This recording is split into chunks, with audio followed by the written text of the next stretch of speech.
लोकशाहीचा बुलंद आवाज, रिपब्लिकन वार्ता, महाराष्ट्र। कार धुताना विजेचा शॉक, युवक ठार, 2 महिला थोडक्यात बचावल्या।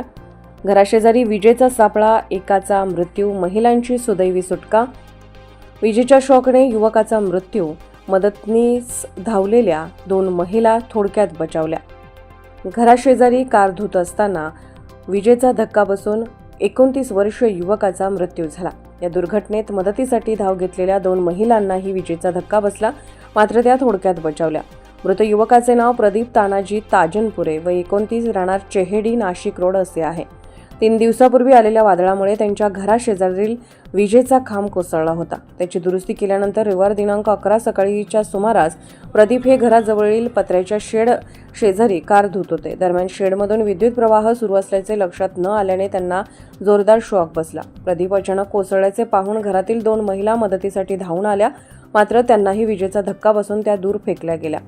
सुदैवाने त्यांचे प्राण वाचले। आरडाओरड झाल्यानंतर तात्काळ वीज पुरवठा खंडित करण्यात आला आणि प्रदीप यांना बिटको रुग्णालयात नेण्यात आले। डॉक्टरांनी त्यांना मृत घोषित केले। या दुर्दैवी घटनेमुळे नाशिक रोड परिसरात हळहळ व्यक्त केली जात आहे। त्यांच्या पश्चात आई, वडील, भाऊ, भाऊजाई असा परिवार आहे। रिपब्लिकन वार्तासाठी रवींद्र जाधव, प्रतिनिधी, Nashik road. Subscribe now and press the bell icon. Never miss an update.